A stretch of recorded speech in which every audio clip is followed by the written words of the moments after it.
Stomach ulcer, जिसको पेट का ulcer या मैदे का अल्सर कहा जाता है, इस कंडीशन से क्या मुराद है? इस कंडीशन से बचा कैसे जा सकता है? स्टमक अल्सर, पेट का अल्सर जिसको गैस्ट्रिक अल्सर भी कहा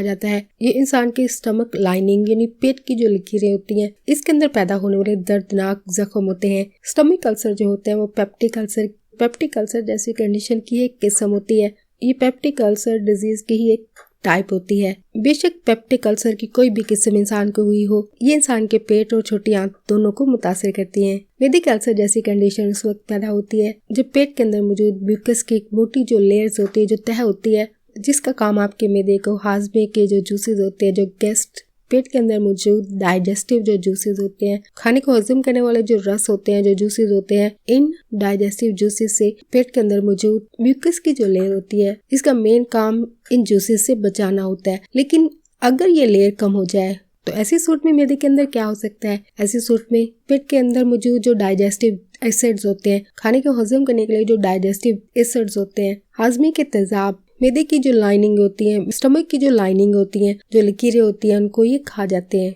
इन स्टमक लाइनिंग में मौजूद जो टिश्यूज होती है, जो बाफ्तें होती है, उनको ये जूसेस जो वो खा जाते हैं, जिसकी सूरत में पेट के अंदर जख्म बनते हैं, जिनको स्टमक अल्सर कहा जाता है। मैदे के अल्सर जो है आसानी से ठीक हो सकते हैं, इसका इलाज जो है वो मुमकिन है। लेकिन अगर मुनासिब इलाज या ट्रीटमेंट ना ली जाए तो ऐसी सूरत में ये कंडीशन जो है इंसान के लिए काफी सीवियर हो सकती है, बढ़ सकती है। इसलिए कंडीशन पैदा होने के बाद आपको ट्रीटमेंट लाजमी लेना चाहिए ताकि इसकी वजह से पैदा होने वाली जो मजीद कॉम्प्लिकेशन है उनसे बचा जा सके। मैदे का अल्सर उस वक्त पैदा होता है जब हाजमे के जो तेजाब होते हैं, जो डाइजेस्टिव एसिड्स होते हैं, इंसान के स्टमक लाइनिंग को, मैदे की दीवारों को, जो स्टमक लाइनिंग को, मैदे की जो दीवारें होती हैं, इनको ये खा जाती हैं, इनको नुकसान पहुंचाती हैं। मैदे के डाइजेस्टिव एसिड्स की वजह से मैदे की दीवारों को नुकसान पहुंचता है, जिसकी वजह से दर्दनाक जख्म पैदा होते हैं। मैदे के अल्सर के इलाज का इन्हिसार इस बात पर होता है कि इसकी वजह क्या है, यानी कौन सी कंडीशन इसकी वजह बनी है। अल्सर की वजह टेस्ट के जरिए अल्सर की वजह जानने के बाद ही ट्रीटमेंट शुरू की जाती है। पेट के अल्सर जैसी कंडीशन से बचने के लिए क्या एहतियाती तदाबीर इख्तियार की जा सकती हैं?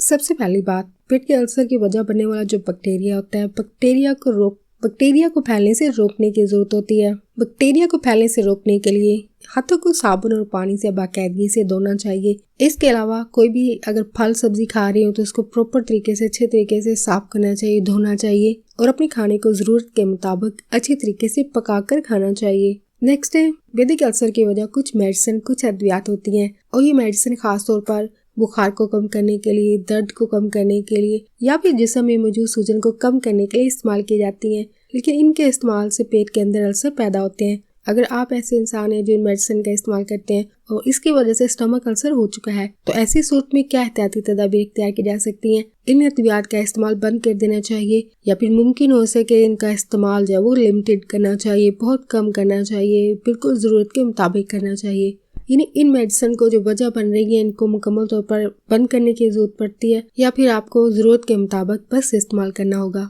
अगर आप ऐसे इंसान हैं किसी कंडीशन की सूरत में इन अद्वियात का इस्तेमाल कर रहे हैं, आपको जरूरत पड़ती है, तो ऐसी सूरत में डॉक्टर की तरफ से जो तजवीज़ करदा डोज होती है, जो खुराक होती है मेडिसिन की, जो मेडिसिन होती है, उतनी ही आपको इस्तेमाल करना चाहिए और इस बात को यकीनी बनाएं कि आप उतना ही इस्तेमाल कर रहे हो जितना डॉक्टर ने आपसे कहा। और इसके अलावा इन मेडिसिन का इस्तेमाल करने के दौरान आपको शराब नोशी से परहेज करना चाहिए, अल्कोहल का इस्तेमाल बिल्कुल नहीं करना चाहिए और इन अद्वियात को हमेशा खाने और मुनासिब पानी की मकदार के साथ खाना चाहिए ताकि इनके साइड इफेक्ट से बचा जा सके, जो कि आप जान चुके हैं कि इन मेडिसिन की वजह से पेट के अंदर अल्सर पैदा होता है। वीडियो अगर आपको वैल्यूएबल लगी है, इंफॉर्मेटिव लगी है, तो प्लीज़ वीडियो को लाइक लाजमी कीजिएगा मुझे सपोर्ट करने के लिए। और अगर आपको लगता है कि इस इन्फॉर्मेशन की किसी इंसान को जरूरत है तो उसके साथ वीडियो को लाजमी शेयर कीजिएगा। इस कंडीशन के हवाले से कोई क्वेश्चन हो तो प्लीज़ कॉमेंट में लाजमी लिखिएगा। आपका वीडियो देखने के लिए बहुत शुक्रिया।